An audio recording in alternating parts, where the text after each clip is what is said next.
Yeah. So to not hold up any more time, good afternoon, everybody. I appreciate you all joining us today for Crescent Care's first ever Black Health Summit.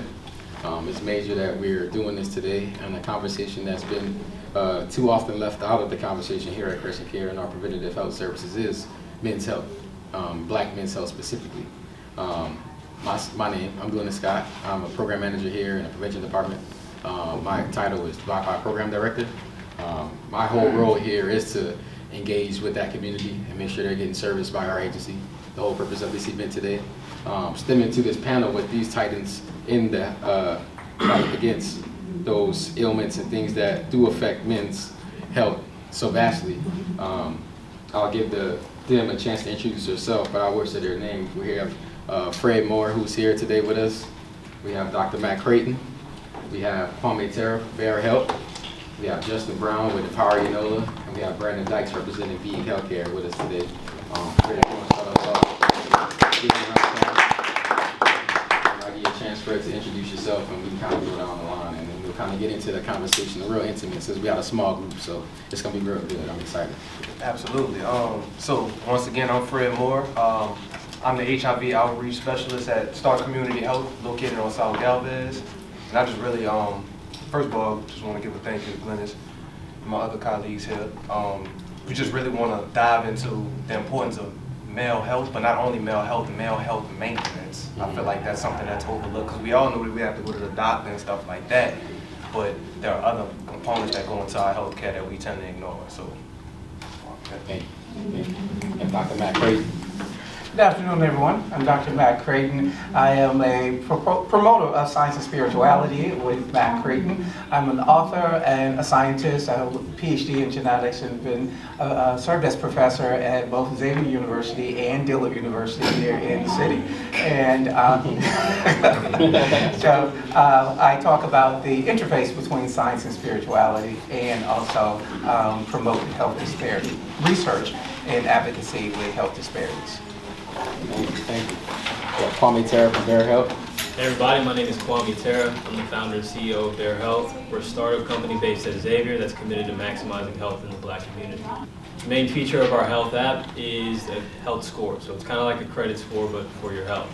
It's based on over 100 different health metrics that we track, and it changes day to day, week to week, depending on how active you are, depending on how all your other health data changes. So hopefully everybody gets to know their health score today. Yes.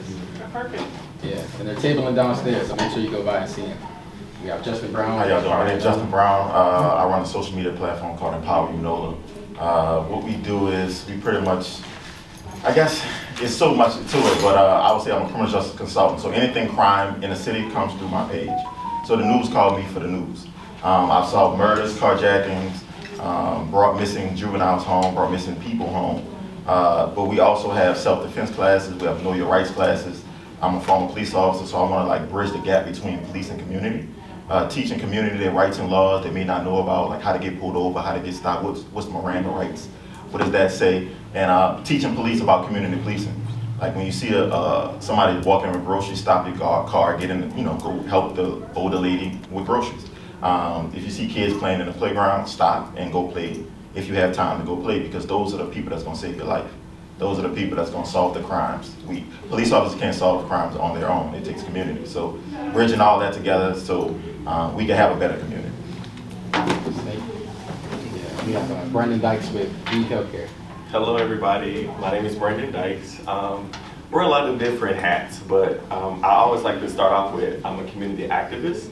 But in my official capacity, I work for VE Healthcare. VE Healthcare is a pharmaceutical company, the only pharmaceutical company that's 100% focused on HIV.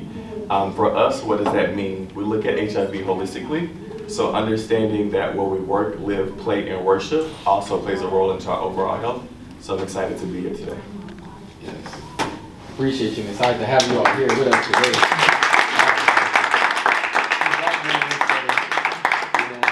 Happen more often. This is, again, like I said, a rare sight to see all these Black men up here who are leading in their agencies and in their different missions in life. And I think that's kind of getting to our first question. I'll pose it to you, Fred, since you're right here.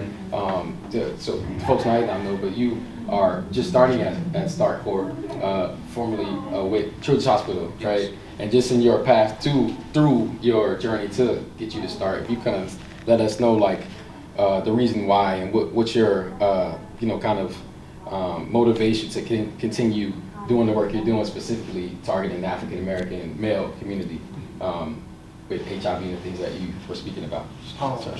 Honestly, just the things we see every day.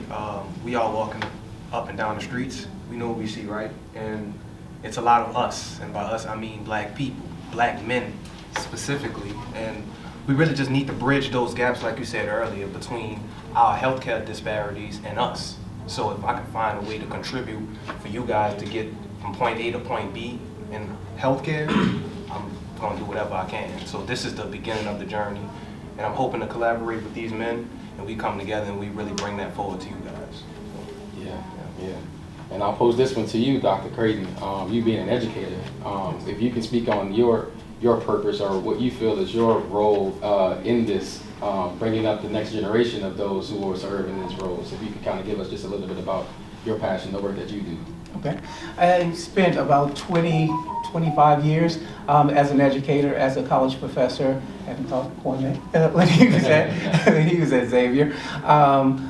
And I transitioned started transitioning around 2014 to educate the black community at large. So I did a lot of education of future doctors and scientists, nurses, pharmacists at both Xavier and Dillard. But as my mom, and that's where it's kind of stemmed from, as my mother got older and started to have health issues, and we began to look at the genetic components of those different health issues, I was able to break down that information to her and convey, well, what are the doctors saying? What is this medication? What are these terms that are being used? And then from there, kind of parlayed to doing that on local radio and television, as you start to learn that a lot of individuals in our community are not science literate. And so we want to be able to express what is this information, particularly during COVID, talking about what was the vaccine, what was the need to get vaccinated, and also the importance of African Americans or Black Americans participating in research studies for medications. So that's my purpose right now, is broad-based education for the Black community. Yeah, awesome work you're doing, Thank and clearly it shows in your students with Kwame. Yes. And what he has created such an Fruits of my labor. Yeah, right. Such an innovative platform. He and Justin, what they do in the community educating and making sure that our black men are being held accountable and making sure that their literacy levels are improved. So I'll pose it to the rest of the table as well. Kwame, if you can kind of tell us about your path for creating that app and what you feel your purpose is, and kind of similar to you, what you do as well, Justin, such an innovative platform that you do to community, to educate the community on those things, of what you guys got on. So I'm just trying to pose the question to the rest of the guys. He failed to mention that he wasn't just my teacher, he's actually my advisor freshman. It's my sophomore year. Yes. So I started my company for one reason, and that was to communicate clearly to the Black community our current health status. During the COVID-19 pandemic, it became clear to me that we didn't really know how bad we were doing as it relates to our health, and we needed to have it communicated to us in a simple way that we can all understand and measure on a regular basis. And so came up with the idea of a health score. I enrolled in Xavier's MPH program in health equity. Incredible program, anybody considering doing an MPH. It truly orients people properly to address health through a health equity lens. And that's the best way to address health, turns out. So started working on it, worked a lot, found a lot of partners that have supported us along this journey. And so far in New Orleans, we've done about 1,500 health score assessments throughout the city, and already starting to see the impact. A lot of people just don't even know what factors affect their overall health. Yes. They know one or two things, but when they go through our questionnaire and understand that, your financial situation has an impact on your health. Yes. How you feel about your health has an impact on your health, and we can start to move that needle, that broad education of health in the Black community. So. Yeah, yes. And posing the same question to you as well, Justin, with such a unique platform, Yeah, so I started about 5 years ago, and I saw that we had a big problem with, again, police and community. I saw Black men getting shot. I saw people in traffic stops wasn't doing it properly on the police side and the citizen side. So I really want to be I didn't find anything that taught community. You know, we as black people get that talk from our mom and our dad, like, look, when you get pulled over, put your hands here, don't say nothing, you know, whatever the case may be. But trying to give y'all a different perspective of a police officer walking up to that car, what he's thinking, so everybody could be on the same page, right? You know, a lot of times, you know, you're reaching for the glove compartment and stuff like that, and at that moment, it's not the time, right? Because if you know police officers are trained to look for hands, then you're going to keep your hands visible, right, at all times. And that, hey, look, my insurance is in my glove compartment, can I get it? Not taking that initiative to just go do it. It may look like, from their eyes looking in, that they might, you know, whatever the case may be. So I started it. Again, I have classes with Know Your Rights classes. I'm an author as well. So I have a book called A Police Officer's Playbook, A Citizen's Guide to Survive. And it's everything I just talked about. It's really short, but it hits those key points. And if I could save a black life for getting pulled over, being super, super nervous when they get to the police, and then train the police as well, because I can't just talk community. I have to train the police as well to say, hey, look, like, when we talk, we from New Orleans and we use our hands and whatever the case, you know how we talk, like, it's not a form of aggression, right? Because we have a lot of people that's coming from up north down here to be police officers. They don't understand. So teaching them, like, nah, this is how we do this, how we talk, there's no aggression, so be cool. Hey, don't shoot us, right? So that's kind of why I started it, and we've been doing really, really good because of it. Awesome, thank you. And you're speaking of cultural competency, and we're going to Brandon Beebe, who doesn't know, is not a New Orleans native, but has come here and has done community work with the black community kind of around the states. So Brandon Beebe can kind of speak on, forgive me for putting you in that box of saying Brandon Beebe, Brandon with Beebe. You're fine. It's a part of it. Yeah, you can speak to the many hats that you do. On my end, I would say that I got into the work out of fear in general. Fear of HIV specifically. Because when I had conversations with my mom about different sexual habits, she mentioned there's some stuff, but she never said what the stuff was. But slowly I moved to Atlanta and I figured out what stuff was, because there's a condom on every corner, in every bathroom that you go to, because Atlanta was trying to make sure that people had the resources that they need. So I brought it up on myself, then I need to protect myself from this stuff that my mom said and is afraid of me getting. And once I felt like I've been learning so much information, I realized a lot of my friends didn't know the stuff that I knew. So I then felt challenged to, I need to tell my friends. I need to tell my community. I need to tell people who look like me, who are not thinking about the things because nobody told them to be afraid of whatever stuff is. So it's been a challenge, it's been a journey, it's been fun. When I learned that somebody would pay me to go to the club to pass out condoms, it was fun. I'm like, I'm already there. I'm like, it's gonna get paid to be there. And like, then I learned you can recruit people and you can get $25 and they get $25. At that point, I looked at it like, I am saving my community and I'm making money. So my fear eventually landed me a career. To be honest, my background is business. I love the business when I think of like how you reach people who look like you. Where do we go? Where do we eat? What do we do? So when I'm thinking like black men and we're having an important conversation again today, I think about like, you know, where do we go? Why aren't we as engaged in our healthcare? Why aren't we as involved? Like you go to the doctor, only thing you can get is a physical. Everything else costs extra.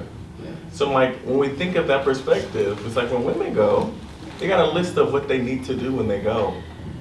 I mean, it's like, okay, why do I need to go?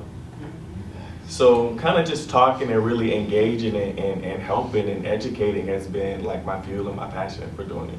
Yeah, awesome, and it shows, definitely. And if anybody in the crowd has any questions, you know, I don't know, be not system, we kind of gone off track here, but just, you know, kind of interrupt, raise your hand, we'll make sure you get addressed. But just kind of leading into, sorry, I'm kind of going on the road. But Fred, I'll turn it back to you, speaking with Brandon, talking about this HIV work. You know, you are now doing some HIV work.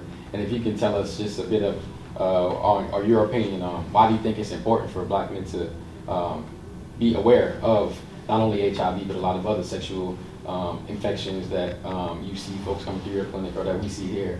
Can you just kind of speak on why that's important for us to be in those conversations? Absolutely.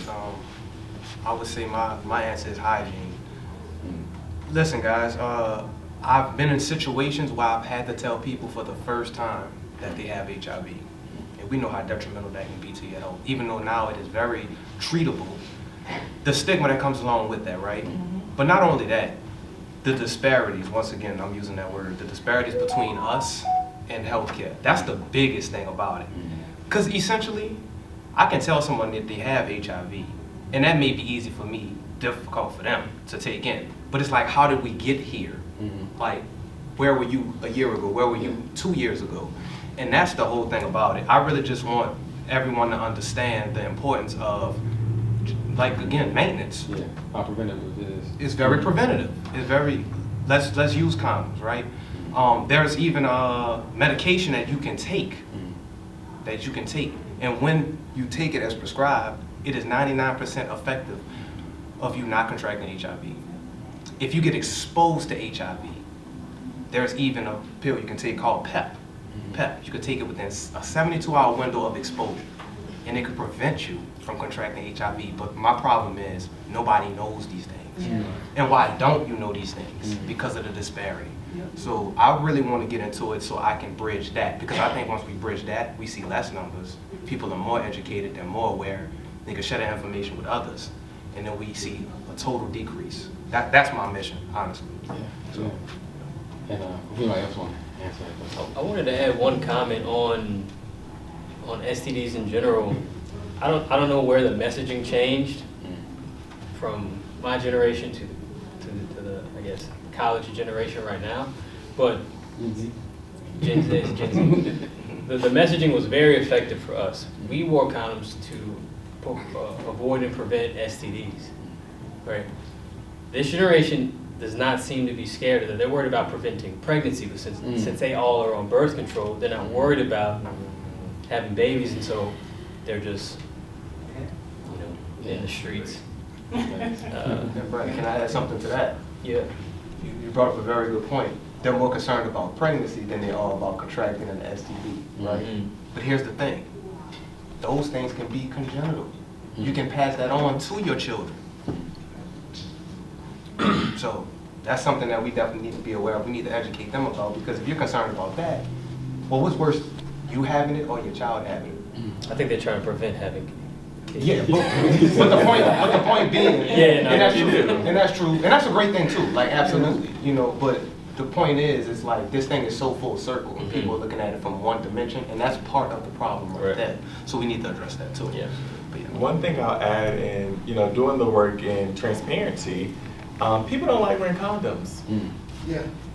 So when I think of that, I start negotiating when I'm doing health education or talking when I was directing the field, like, well, can you consider wearing a condom when you're not with your main partner? Can you consider wearing a condom, like 3 out of the 7 days? Right. Because ultimately, I'm like, you're coming here because something's scaring you, something's happening or going on, so I'm trying to make sure that you feel comfortable coming, one, and I'm trying to give you a couple options. If you go tell a sex worker, wear a condom, and that's going to interrupt their business, then I'm like, I'm messing up how you eat. Exactly. So I kind of just start thinking about, like, what do I do to reduce harm or reduce the chances of you coming across an STD, or even thinking about the medications that you mentioned that are available for people. Got a little tricky. I work for Aviv Healthcare, but I can't speak about medicine, so it gets a little tricky. But even there's an injectable that's available for people to be able to take every 2 months versus every day, like we used to. But there's still a lot of work with that. There's still a lot of challenges there, but people don't like to wear condoms all the time. So if you're not, what then what?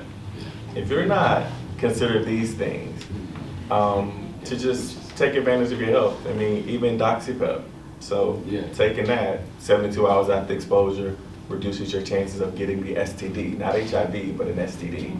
And that's for everybody, but people don't think about it or know. Yeah, I made a comment from the crowd. My man in the back. So to address your concern where the messaging changed between the two generations, we grew up in a slut-shaming generation. That is no longer the norm. And we had to change that narrative of slut-shaming with STDs and STIs if we were going to ever get people to be HIV positive and happy. Because what we were doing is we making people feel filthy and nasty about the things that they did. So now we're in a generation where they're accepting who they are and the things that they do, but they're also attending doctor's appointments too. So that's the pull that we have. They're not for the streets. We've always been for the streets. Like men. Like seriously, if nothing has changed. If you speak with a gay man from the 70s, you speak to the one from today. We're doing the same thing they were doing. We're doing the same drugs that they were doing, having the same type of parties that they're doing. So they didn't change. What changed is we learned to accept each other for who we were. Great point, great point. And So I have a question. comments, and some more comments from the audience. Push back a little bit on that. Okay. Over the past decade, not that I sort of like you're right. We've always all been in the streets. I wasn't saying that they're in the streets more than we are. I'm just saying they're not using protection at the same rate. 700% increase in syphilis over the past decade in the U.S. That's a problem. But that we wouldn't have had that number, we wouldn't have had that data if they had not been attending the doctor's appointments. The reason why we don't know that is because in the back in the day, that we were not going to the doctor's office. Syphilis in particular, we were not getting tested for because we were afraid of something that happened in Alabama years ago. My dad didn't go to the doctor not because he's afraid of syphilis, he's afraid of a doctor. Great point, brother. Excellent. My man. I was going to actually say that about the legacy of the Tuskegee syphilis studies and the mistrust that the black community generally has for medical intervention. Also the fact that black men, we in this country, we have a tendency not to want to trust doctors or go to doctors. My dad used to never want to go to the doctor, but my mom was forcing, you know, and so growing up in a two-parent household, I was able to see the dynamics between the two, you know, how my daddy, and he was an educated man. I mean, he dropped out of Xavier. He didn't finish. He dropped out because his mother died in the year that he was supposed to graduate, and he took it bad, and he didn't finish. But that's a side story. But the thing is that black people have a mistrust. Yes. We have a mistrust because of we've been burned medically by the science community, and we do have a mistrust about things. Yeah. It's up to us to change our attitudes and to change and bring each other together as a Hold race each other accountable. to help each other and empower ourselves. Yes, sir. You know, it's really, I can't tell you how happy it makes me feel as a black man, as a gay black man, to see all these black people here in this room. This is where it starts. This is where the intervention, this is where the change starts, with conversations that we're having right now. You know, even us showing up today and hosting this summit. Let's take this and build on it because we are all we have. I mean, science is there, but we have to be willing to trust the science and to work with it and work around it or whatever we have to do to get to the finish line. You know? I think Mark has something. Okay. Just 2 points when we talk about the change in attitude. I can think back to the 1980s and with the emergence and first announcement of HIV/AIDS. I was a college student, and so the use of condoms, because there was not medication, and so it necessitated that. But now that we do have PrEP and other medications, people feel more relaxed that, well, I won't get HIV, so they're just not using condoms, which then you have the sore of the other STDs. So I think that's kind of the backlash of us having advances in one area and it's setback in another area.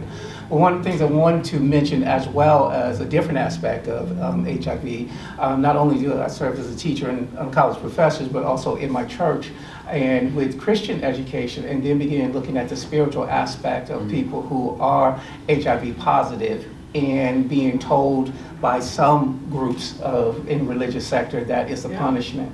But to remember that God loves you, and yes, we will make mistakes and we have to live with the consequences of our mistakes, but that does not mean that you're alienated from God. And so to bring in that aspect of how do we care for ourselves, care for our bodies, and when we talk about the temple, and from sexual health to diet to exercise and holistically. So that's another aspect we have to look at, the emotional and spiritual aspect that a diagnosis carries. Yes, yes, and yes. So I have a question. So I'm learning as well as everybody else. So as far as like marketing wise, I'm on social media probably 18, 19 hours out of the day, right? I don't see anything about any of that, right? So do y'all, like in y'all fields or y'all companies, do y'all have like marketing? Do y'all, I mean, how do y'all touching these kids who are growing up and having these diseases or getting whatever they're getting because they don't know? So how do we get to them? I'm working on it. Okay. Very much so. All right. I'm gonna tell you the issue. I'm gonna tell you the issue. Okay. The marketing is fueled by data. Okay. It's not fueled by life experiences, and that's the problem. It's out of touch. Is what you're saying. No. Because black gay men are the most prevalent and majority of all of the STIs, that all of the marketing strategies are placed towards a community, as opposed to saying black men together need to be in a doctor's appointment. We only go to clubs that have that demographic. We only go to churches that serve that demographic. I'm more than saying, if you go to a gay bar, you will hear everything that we're talking about all the time. Those condoms that he's talking about, you won't see them in a straight bar, but you will see them in a gay bar. It's a common thing in our community. But marketing is strategically driven by the CDC data. So I just want to just chime in real quick. So that's something that we could kind of talk about, right? Because I reach 250,000 people like on my social media. So that's something that, and it's our people, right? So like that's something that we could definitely get together to put up. And I just want to add something to that, because y'all both made very great points. What y'all said about the marketing of it, right? The first day I sat down and talked to my boss, and she asked me what my goal was. I work in a very, honestly, I work with a demographic that has low access to healthcare to no access to healthcare, and a very low income demographic. And the craziest thing about it is, she asked, who do I want to reach? What's my target demographic? I told her I want to reach men like me. Why is that? Because I'm a heterosexual male. So most of us think that we're immune to HIV. That's something we can't get because we're not having sex with other men. I offer, yes. Where you got the concept from? So, well, yeah, that's true too. But nonetheless, I mean, statistics are statistics. But nonetheless, I talk to men all of the time. I'm talking about men who do drugs, anything under the sun, and I offer them PrEP because they are susceptible to HIV due to their activities. And they'll tell me, I'm not gay, I don't need that. But you share needles. You know? You are having sex with multiple partners, and we do harm reduction too. You're not using condoms.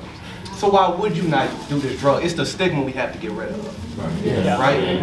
That's how you break that barrier. And that's where it starts, getting rid of the stigma and like addressing, those places where that stigma exists, right? Exactly. We know in the black gay community, there's no more need for marketing for HIV services. They know where it is. They come get services. They are what am I trying to say, Charles? A wellness clinic is filled with them, right? So it really is where we are, where is it, right? Exactly. Where you, Kwame, did your Million March during Mardi Gras, right? When we go next month to Super Sunday, right? To experience, and what we're doing with the Youth Empowerment Project, right? Like Candace K. Notes, that's where it's really addressing those stigmas. I know Brandon wants to speak on that too.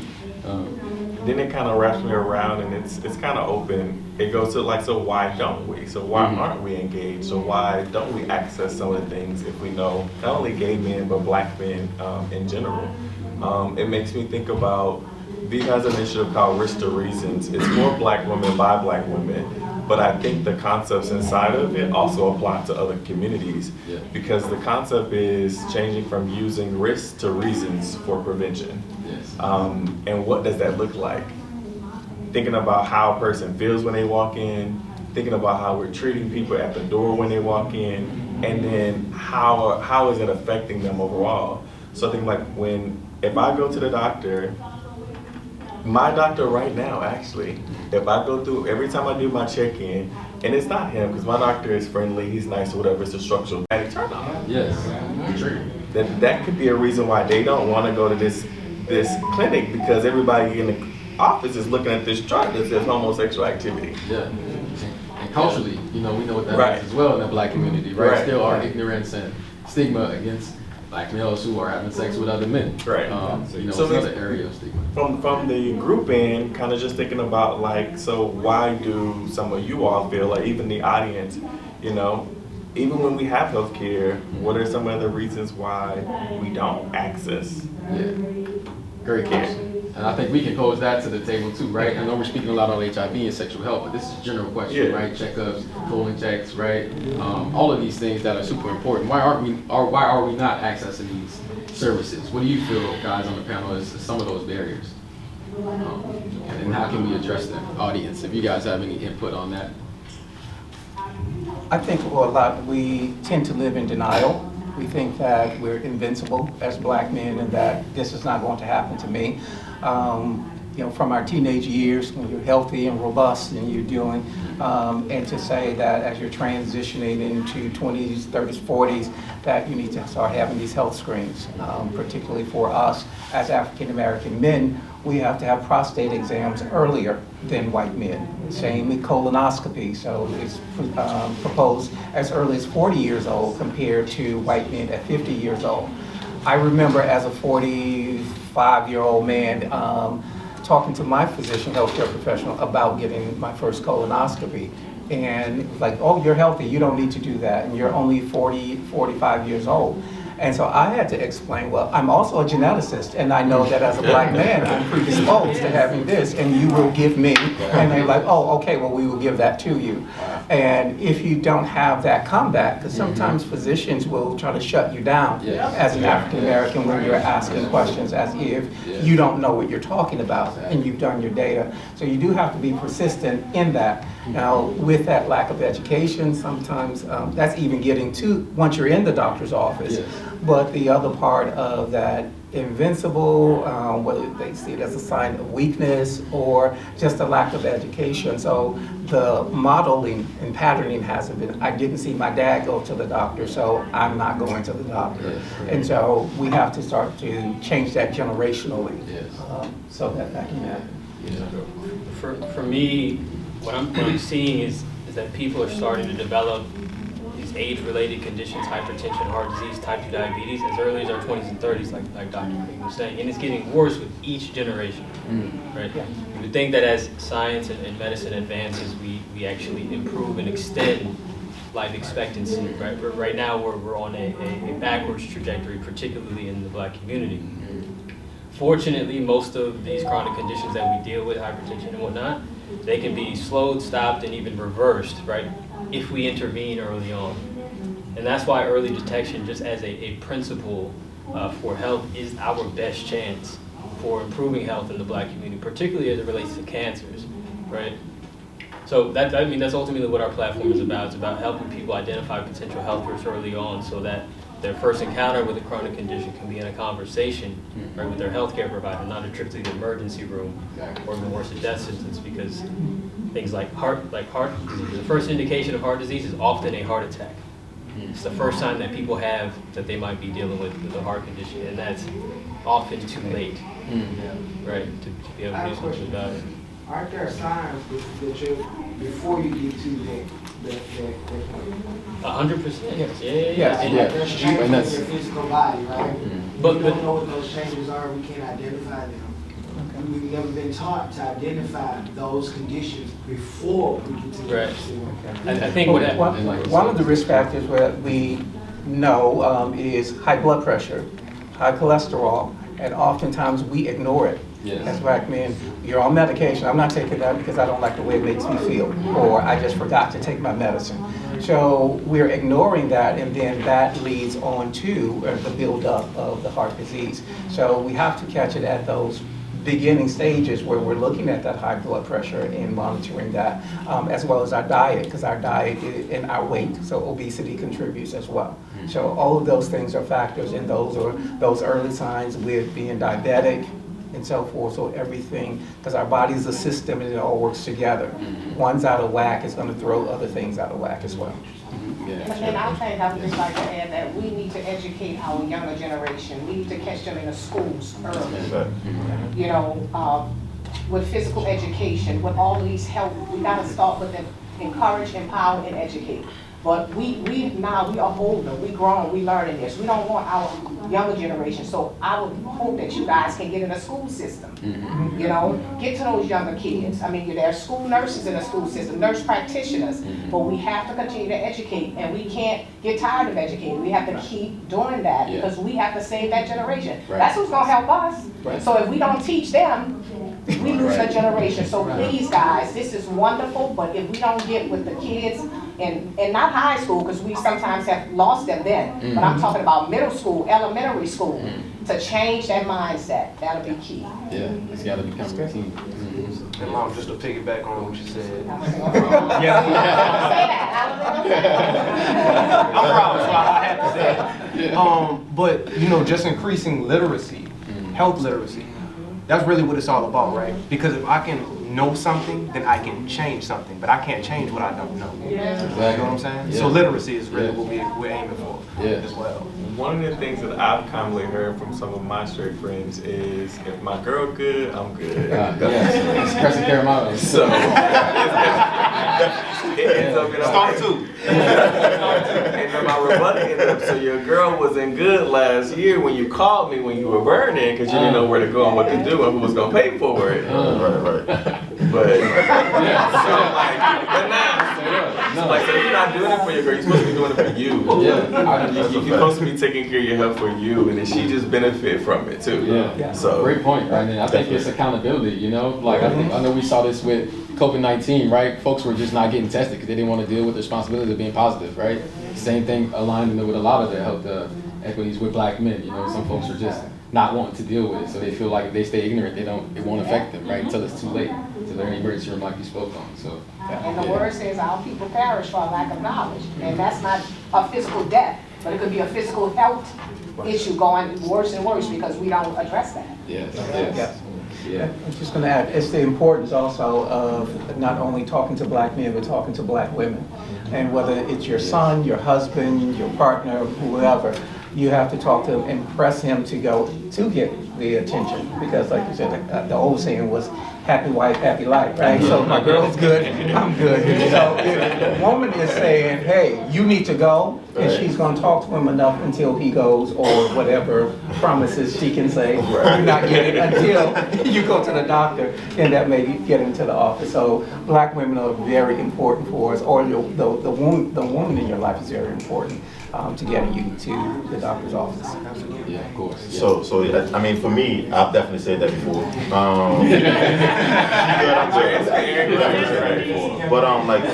But growing up, like you said, it starts young. Like growing up, you know, if your arm ain't broke, we ain't on, you know. Like I mean, so going through that, like as an adult now I'm more conscious now. But in my 20s, for sure, like I was definitely like, oh my girl good, yeah, I'm good too. So, but learning about it and learning you know, it's all about you. It's more about you than her. Just like you said, it's important. But teaching that, so getting into schools, you know, but it takes money, right? It takes funds.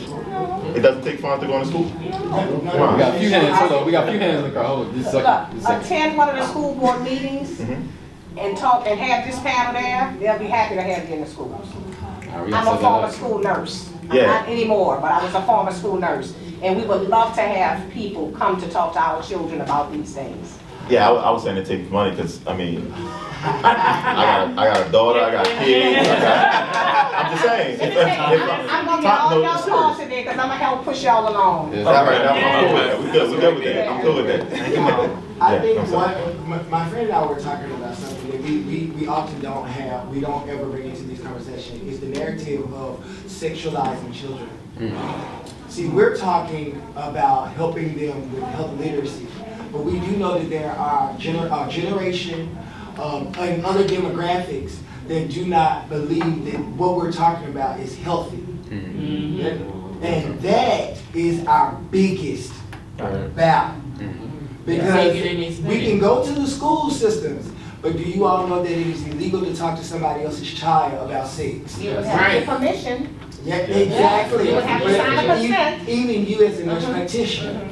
So if the conversation is health literacy, right? And I gotta get permission from a parent who believes that as a gay man, my conversation is inappropriate for the child, not because I am speaking the truth, but because I am gay, then that is our issue. As well as those parents not also being of the same health school system and also not having an education, right? So it's a generational problem. It goes back. I'll that's echo what we that. try to do I'm a here. member of Alpha Phi Alpha, and we find that with our go to high school, go to college program, and our men's health advocacy programs that we have, talking to youth about sexual health, which has been long-standing for over 40 years within the organization. But the challenges, the legalities, and also if the school happens to be a Catholic institution. Oh yeah. New Orleans. There are other barriers. Majority of the schools are Catholic. Yeah. I have a question. Are there any other external policies that prevent you all from accomplishing your goal? Like, for instance, when I go to the doctor, I have to opt in to get a HIV test. They don't offer it automatically. Right. And even sometimes when I ask for it, they'll be like, well, you're not engaging in any high-risk behaviors. Why do you need it? So do y'all have any, like, have come across policies? That's crazy, yeah. Great question. Like that little chip that Brandon was talking about. If you check that little check, they're automatically gonna start giving you every STD test that there is. But if you do not check that check, they won't even bring it up to you. I got it. Yeah. And on the other side, if you are on PrEP or medication, it excludes you from being able to donate blood. So when you have blood drives and that kind of thing, when they do your survey, are you on medication? And then the assumption, because you're on PrEP, is that, oh, you're having sex with other men. And so that excludes you from being able to donate. You think you're like going towards like they're different, right? And you want to ask, well, are you up on the science with this medication that I have to be negative in order to be on PrEP? So there are different barriers, and as I said about the screenings with cancers and colonoscopy, there's a lot of questioning. Well, why do you want to do this? Do you think you need that? And you have to be your own advocate and have the knowledge. Otherwise, if you've heard it in a session like this and you can't come back and go back and forth with a healthcare professional, sometimes they try to shut you down and say you don't need it, and that may be because of cost to the institution. Yes, sir, that's what we just said. We just said that. From another like Yes. layer outside of just the health factor, if you check on, if I check on an insurance policy that I take a preventative medication to not get HIV, you're declined automatically. So I don't check it. So, Wow. but it's like it affects you in a lot of different places that you don't even think about. Yeah. Right. Another question up front. I have, as a man of a certain age, 71, I've been on this HIV battle for many years, maybe, I think it's been over 50 years now, and I'm still alive. Amen.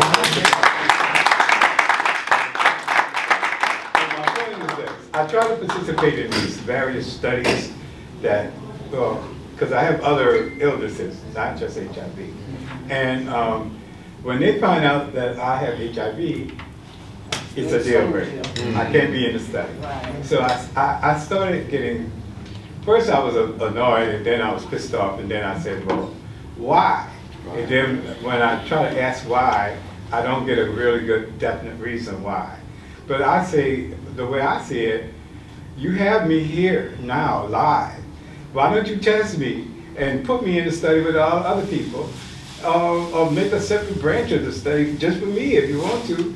You might find out something that you didn't have, didn't know before. That pisses me off to the max, that I cannot be in these damn studies, because sometimes I need the money too.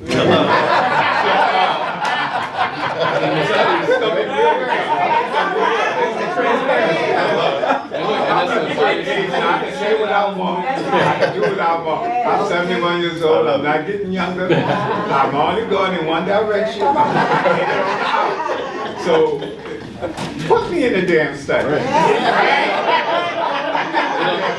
Yeah, it only legitimizes the research, right? They're missing your population, you know? That's a bias in the research. So I want to know why. Yeah. Why is HIV a deal breaker for these studies? Why we can't be in the studies? Exactly. Or if we can't be in the study, make a damn study for people with HIV to be in the same study. Yes, sir. On the side of the study, it could be a control group. You know, I know a little something about science. I didn't have to be this old, but I got a pretty face, don't mean I don't know it. We got one more question in the back from our sponsor, Bradford. I just say, I think it's all politics, like what you said, like it's different aspects that play into different things, like it's medical, but politics running, like we gotta vote for a lot of these policies that's taking money from those programs, you know what I mean? Because it's like every time you look, now it's legal to carry without a permit now, and they funded all these, you know, like different ways of like bringing out weapons and stuff too. Because like you got people, like you say, you know, case studies that came and get proper like research and resources, you know what I mean? So like, do y'all feel like people gotta be more encouraged to go out and vote more too? Like, it's one thing to want to change things, but you gotta go out and like put it out to really make that change. So I don't think that bill all the way passed yet. Just hold off on the I know, I saw that too, but just bring it up. I'm just saying, don't do that. So I mean, is this public? I don't know. Yeah. But, all right. So all right. So there are a lot of bills that's being put in our governor's coming down. There's a lot of crime bills. Everything is crime bills that they're doing. It's like 24 of them. One is that I was really against was concealed carry. Right now, everybody's able to carry, openly carry, right? That's been like that forever. Now, what they're doing is they're saying that you don't have to take a class, you don't have to get a permit anymore. You're gonna be able to carry concealed. So, anybody that's not a felon and that's able to legally buy a gun and have a gun, you're gonna be able to carry it concealedly now. In the next couple of weeks, most likely. It's gonna pass for sure. No training, you don't have to know the law, you just have to be you have to be 21 to buy a handgun and you're gonna be able to do it. So my problem, it's wild. So my problem with that is we have a lot of people that carry guns. Hold on for a second, hold on for a second. Hold on for a second. Yeah, so a big problem is now at least you have to take an 8-hour course before you be able to conceal. Now literally any one of you guys could get a gun and carry it, but having a gun, pulling out your gun is the worst, is the scariest thing you could ever do, right? And then using it is even more scarier. I'm a former police officer. I've pulled my gun plenty of times, but I've never had to use it. Thank God. But the adrenaline is moving. You're not thinking properly, and if you don't have that training, bad things gonna happen. So I think for me, a lot of innocent people, are gonna get caught in trick bags because of that. We still have people shooting people for them breaking in your car. That's so illegal, right? Like you can't shoot somebody for property. So we're having that now, and now everybody's gonna be carrying guns. Everybody gonna have a gun. It's gonna be scary, but it's gonna pass. Other bills are passed. They have juvenile transparency bills that's gonna pass, most likely. Parole bills. There's the one that they're gonna charge all the youth to juvenile. So if y'all don't know about that bill, and honestly, people are going to go against me. I'm for that bill. The bill pretty much says this: if you are a juvenile, right now all juvenile records are sealed. You can't see nothing. You don't know who's doing what. If you are a juvenile and you commit a violent crime, armed robbery, carjacking, murder, it's going to be public. So we're going to be able to track you through the court system to see what happens. If you get on ankle monitor, we're going to be able to see that. If you get sentenced time, we're going to be able to see that. If you do a non-violent crime, it's not going to be shown, right? Non-violent crime, you go steal a car. That's a non-violent crime. It's not until you do repeat. You repeat those crimes, then it becomes public for everybody to see. But there's no system right now put in place in juvenile court that we could track and see. So a lot of I was with a mother in court yesterday. Her son was shot by a 14-year-old who's paralyzed now. But before his son was shot by this individual, he had 13 open cases in juvenile court. So we don't know that, right? So that's now, we'll be able to say, all right, the first time, the second time, the third time he got arrested. Now we can be able to see, wait. We need to get him more resources, right? Then the fifth, sixth, seventh, eighth time, Okay, something's not going right? We need to do something differently. Now, as a community, we can all track that. And one other thing with that bill is adult court. Right now, we have something called Docket Master. So if somebody gets arrested, you can go Docket Master. It's through the sheriff department. You can see what the charges are. You can see what the you can see what the arrest dates. You can see what happens in court. But it's difficult to read. You'll have to have you might have to call somebody that's in the court system to read it. It's hard. But with this new bill, if it passes, they're going to be able to. It's going to be in layman's terms. You're going to be able to read it. You're going to be able to understand what's going on, and you can see if a person has done a crime in Orleans Parish, Jefferson Parish, St. Tammany, and St. Bernard. You can pull up one name and see everything for the individual instead of going to different things, right? So that's 20 something more bills that they're trying to pass that I'm not really for, to be honest with you. But politics, whoever the guy is in politics, and that's what we're doing right now. So so that's kind of. I just moved back here from Memphis, and to speak to the bill about the open carry. It passed in our city maybe a year and 6 months ago. Since then, our crime has tripled 7 times. Wow. It is one of the most unsafe cities to live in. It is the reason why I came here. In Memphis, currently, our carjackings are so bad till they will show up to your home. On your screen, all your little cameras and all that, it's 4 of them with Dracos. Oh yeah. You can't outbeat them with bullets with extendo clips. That's true. The switches. Which means, hey, I'm just about in the switch. And that switch, let me explain to you about that switch. Now, if he hit that switch one time, it's not going to stop till the clip ends. It's an automatic weapon at that point. Right? Yes, sir. It's not a semi-automatic with the switch. So honestly, they have more guns out here than police, right? I mean, police show up to scenes and they're outgunned. That's just the reality, right? So they're making rules a little bit tougher for like parole and carjacking. It's getting tougher those. But I don't trust. I do security as well, right? And my guys, I may have 2 people armed. I don't trust everybody with guns, and I train them, right? But too many guns in one place is kind of scares me.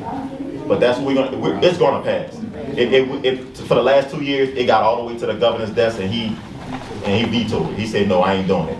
So it's gonna pass. That's something that we're gonna have to live with. That's something that we're gonna have to deal with. And I don't know what we're gonna do yet. I'm figuring it out. I think just to go ahead, Kwame. So I have a question for the men in the room. The system is what it is, right? There are things that we can do to improve the conditions, right? Voting is one of them. We didn't really do that not this year, and we're gonna have to deal with that. Yeah. But most of your health is determined outside of the system. And when I say the system, I mean the healthcare system in particular. Most of your health, 80% of your health is dictated by how you engage with the world. And so at Bear, our mission is really to empower individuals to take control of their own life. Right? We've been fighting this system since we got here. Yeah. I'm not convinced that this system will ever prioritize and take care of us, but I'm convinced that we would, or we would take care of our own selves. So the question I'd like to pose to people, and I haven't actually posed it to a group of men before, is what does ideal healthcare look like for you?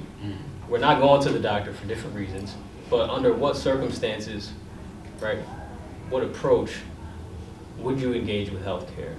And then from that initial conversation, from that initial connection with the provider, what does it look like from there? How do you want to be followed up with? Like how can we set it up? And I want you to dream however big you want to dream about that. No limitations, because we can create anything we want. And yeah, I would love to hear from some of you guys about what ideal healthcare looks like. I would even so much say this, friend. I would work to if you were to develop some type of survey, I would help to push this survey out. Coming from an HIV, we understand how to work surveys. We understand how to get people to answer questions for us. We're taught to do so. So we're teaming up with something like that, and we use the same strategies that they're using with us, but we use it for our own benefit. We target black men in black areas.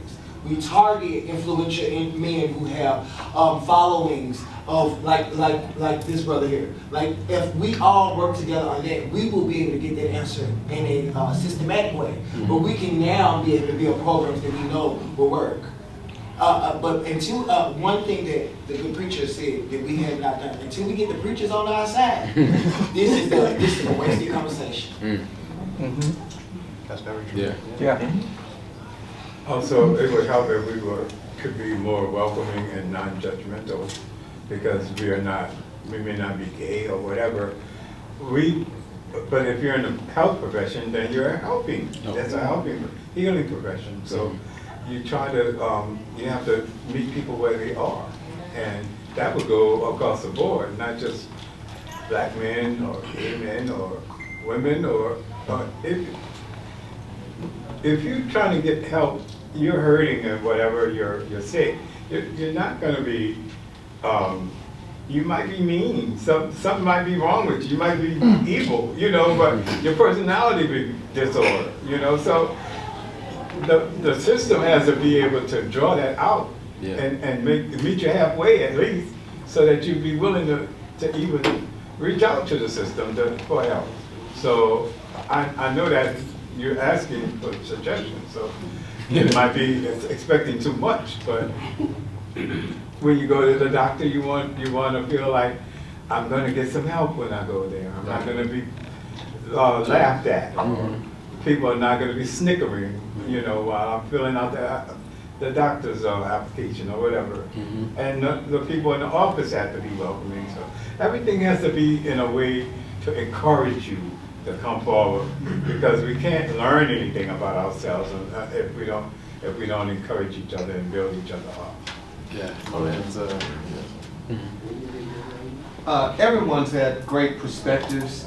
I think, just kind of long story short to what you said, and to answer what you said, I think if people would feel a sense of they matter, I think that would be so very important to encouraging men, especially, to go to the doctor.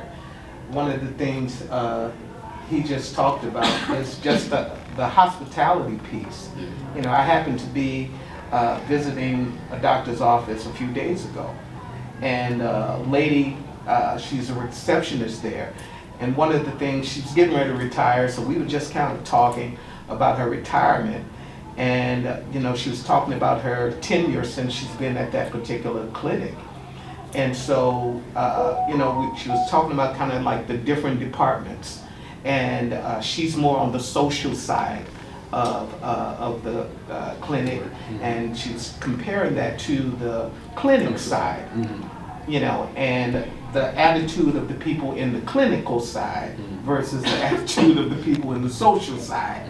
And, and so a lot of times, when people don't really feel like they really matter, it can be very discouraging to them coming to the doctors and doing the follow-up and, and those things that we need to do to continue to take care of ourselves. And as my friend said back here, I think that these conversations definitely have to happen among people that have influence. Yes. As a pastor, I'm a pastor. As a pastor, it's very important that we have these kind of conversations in our churches. And a lot of times we don't like to have these real hard kind of conversations. Yes. Thank you, Pastor. My man's behind you. Sir? My man's behind you. He had his hand up. He asked about what model. He had his hand up. If you're going to have healthcare, it needs to be accessible, it needs to be affordable, and then of course Mr. McDonald here was something that's very important. It has to be a welcoming site. I was standing here and I was standing in the back and I'm listening to all these things, and I think the one thing that I drew from all of this is the fact that everything that we talk about affects black men's health. Crime. Facts. The judicial system. Yep. I mean, those are all things that really affect our health. We may not see it in that perspective, because if you look at it, historically, black men have always been the people who shoulder the burden of whatever goes on in society. We've always carried this stigma that it's the black man who's responsible for all these things. And so we got that's against us to begin with. There was some other thing that he said about PrEP, and the fact that if you put something, you're taking some sort of preventive, and you put it on the form, and then people are going to tell you, well, you don't qualify for health care. I think at some point we have to be able to empower people to say, no, you're not going to tell me this because I know that's not true. Mm-hmm. At some point, we're going to have to teach people how to stand up for their own rights. Mm-hmm. The clinical thing, what he was talking about, you know, we've come a long way from where we were before. I'm about to go into a study right now. Clinicians, people who do these studies, they're actually looking for people now who have HIV. Because now they know we have those other comorbidities that are going on with us. We now have high blood pressure that's affecting our lives. We have diabetes that's affecting our lives. All those things. So it's getting better. Okay. But at some point we have to demand that people stand up for themselves. Yeah. The other thing about that too is we as men, you know, it's almost like the stigma. It's a weakness. If we see that we're not strong, we can't go and be vulnerable and say, look, I need to go have an HIV test, or I need to go get screened for diabetes, I need to go get screened for high blood pressure, because then we see that as some sort of weakness. Mm-hmm. You know, we're weak. And I think society has treated us that way, and sometimes our own women get treated that way too. Mm-hmm. You know, because you know when you go get tested for diabetes, and the first thing you know what goes along with diabetes, that thing doesn't do what it's supposed to do.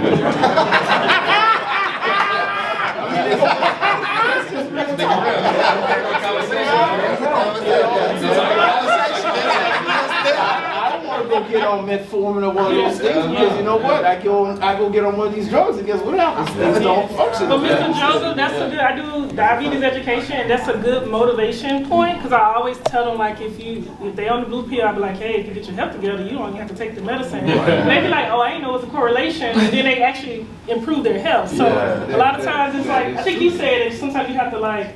You know, bargain with folks and be like, hey, you know, this is linked. So, yeah. My brother right here, I mean, you have something to say? Well, I think what I wanted to say earlier is in line with what some of you have already shared, which is about love. And we're not taught to be open-hearted as men, as children, from coming up. You know, we're taught to be men and to be manageable and to defend the heart. And that's where a lot of disease comes from. Disease in terms of our emotions, disease in terms of the health of our bodies. And I believe in holistic care. I believe in balanced care so that the heart is involved in the process. And it's maybe a difficult situation when we've gone through those formative years and we're at a place, whatever age we're at, to start really opening up to loving ourselves and healing ourselves because we love ourselves in ways that we've never taught to do. Yes. Yeah. Thank you. And as we're wrapping up, we're just gonna give the panelists a few more seconds to share anything we need to share. Freddie, do you want to let folks know about what you got? We kind of go down the road and we'll end it there. You know, some folks got to roll out. Yeah, absolutely. I just want to really quick just piggyback off what you said about how health is full circle. So I actually prepared a speech. And a big part of that speech was just really identifying things that affect us mentally so that we can further identify things that affect us physically. Because a lot of people don't really realize that and they think, oh, like I'm having a headache because my blood pressure's high. No, you might be having a headache because of something that's stressing you. And guess what? Now that causes physiological problems. So I think that was a very great point. We need to address it full circle as it is. It is three-dimensional. So let's continue to address it that way. We are traumatized people. Yeah, that too. Yeah, yes, sir. Slash Jamai, and I'm just going to say, when I was kind of reviewing over materials for this panel, one of the things that was sobering for me was a statistic that black men have, of all ethnic groups and all genders, we have the shortest lifespan expectancy, and we have the highest death rate. And so these conversations are needed. As the gentleman back here says, and I too in my talks, talk about mental health and emotional health along with that physical health, because what we think we become and our mental outlook, when we had a conversation, You have better health outcomes with a positive attitude and a support system and love and meditational faith-based principles. So we talk about those things, the integration of your faith and what you're thinking about, dealing with the trauma that's been generational that we don't even realize has been passed down to generations from our forefathers being enslaved, and we're still doing things that we're not even realizing were rooted in slavery and plantation mentality. So we have to address that component, both mental and emotional health, as well as our physical health, so that we can be, and spiritual health, so that we can be whole beings. Yeah, for me, just because something is common doesn't mean that it's normal. The overwhelming majority of black men, or just black people in America, are dealing with one or more chronic conditions, right? Hypertension, type 2 diabetes. Just because that's common doesn't mean it's normal. Health is our natural state, and we can return there if we change some core principles, both mentally and in our lifestyles. That's the first thing I say. Second thing, people are starting to die in their 30s and 40s from preventable conditions. Okay? My mom's good friend lost her husband to a stroke at age 46 last year, leaving their 13-year-old son to have to grow up without a father. That's inexcusable. It's already challenging enough, right, growing up as a black boy in the U.S. to lose your father to something that could have been prevented. You know, we deal with problems in the world, typically we're going to suffer regardless in this life. But if we're not all that we can be, right, we suffer more than we have to, and so does everyone around us. And so, as you start your health journey, whatever it is that you're committed to for your health, connect it to something deeper than health, because that'll allow you to maintain that motivation that you need when you're in the situation where you're choosing between, something that's going to be health promoting versus disease promoting. And then let's build an environment and a healthcare system that puts us first together, so that we can get out of this. Yeah, thank you. So I'll say I learned a lot, from you guys on the panel. And my lane is my lane, and I stay in my lane, to be honest with you. So learning from y'all, I appreciate y'all. I appreciate you having me. But dealing with the kids, starting with the kids early with that education is going to be everything.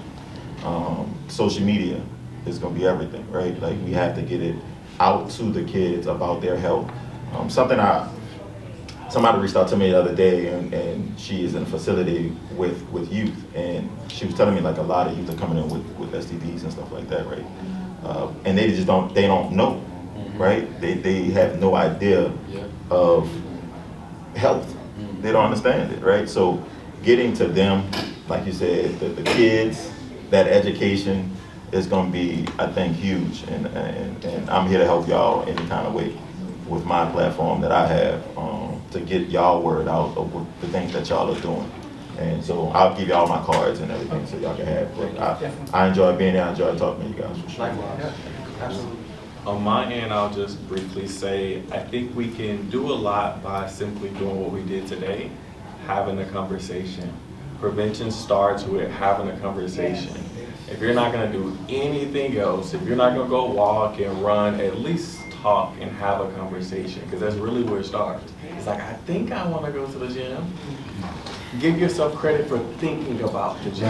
Yeah. Like, that's the first. It's like, when you're like, I'm money for it. So I'm like, give yourself credit. Visualize it before it comes to be. Right. So I'm like, I just feel like the first step to everything is talking, having a conversation, and it moves from there. So at the very minimum, if you don't tell black men to do anything else, tell them to talk more about our health with somebody, with our family, with our friends, with our mother, and that will at least start creating and having a conversation about our health. Then what? Where do I go? Who do I see? What do I do when I'm itching or burning or scratching or need help with something? So